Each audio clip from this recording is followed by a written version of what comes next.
So, Holst's leading the soldiers' drills himself, eh? And everyone looks to be way more into it than usual. That's Holst for you, all right. My ears are burning, my lord. Holst! Well, what a surprise. I was just watching your drills. Everyone looks so spirited. Probably because they know you're keeping an eye on them. So the soldiers aren't so enthusiastic with others? Training is only meaningful if it emulates true battle. Without tension, it's little more than exercise. We'll need to improve our methods at once. Let's cut them a little slack. It's not like they're all goofing around when you're not there. It's just that everyone gets a tiny bit more excited when they get to see you in the flesh. You're Lester's living legend, a powerful warrior who accomplishes feats of undaunted heroism without even a crest to help him.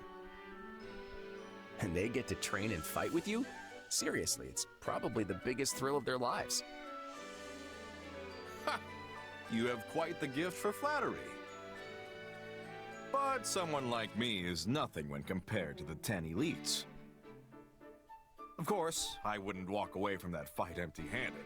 Even unaided, I bet I could take a limb or two before the end. If you can keep up with the 10 elites, I'll need to invent some even more impressive flattery. But I meant what I said about the troops. Honestly, I feel the same excitement just standing next to you. Then it was worth my coming here. Still, I believe that you inspire far more trust and enthusiasm than I do. The Alliance would never have come together like this if that weren't the case. If only it would have. A little solidarity would go a long way for us. Anyway, thanks again, Holst. It's much appreciated. I'm just doing my job as the heir to House Goneril. All I do is for the sake of the Leicester Alliance. Though, even more importantly, Hilda stands at your side. That alone is enough to keep me near at hand.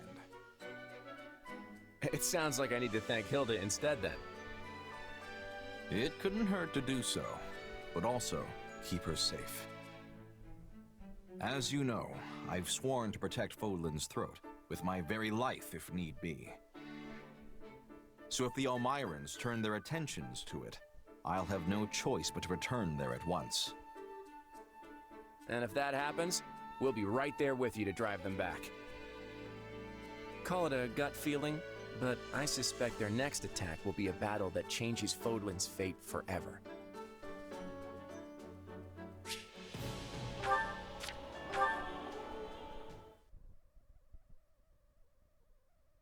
I know you're busy, Your Majesty, but do you have a moment? It's important.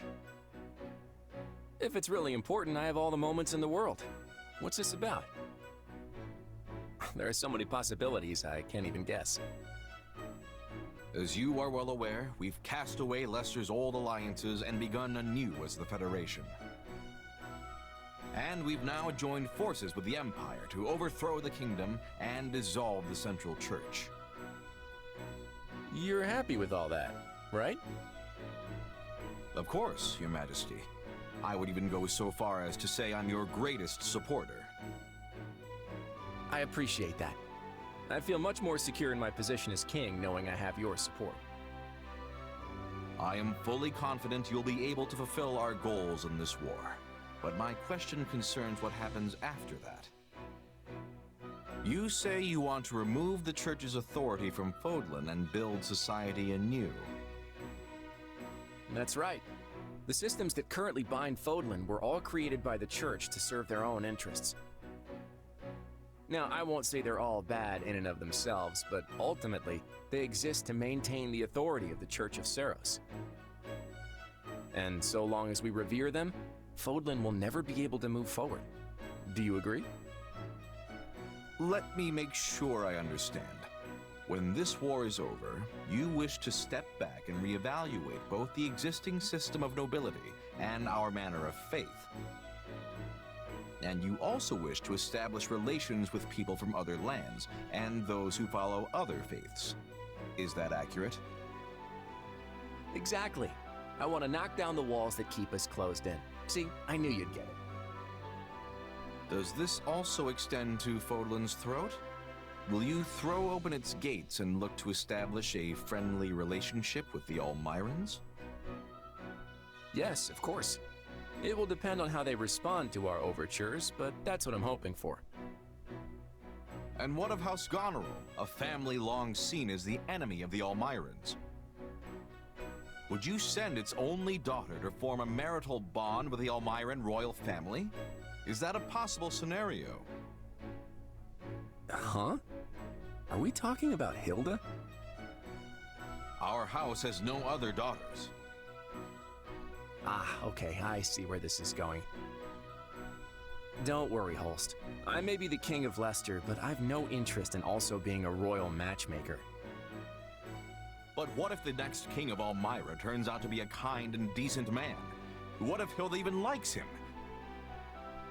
If Hilda wants to marry that hypothetical heartthrob, I'm not gonna stop her. Look, what's all this really about? Apologies. My imagination ran free for a moment. If that is what Hilda wants, then I will not stand in her way either. Your imagination's definitely still running there.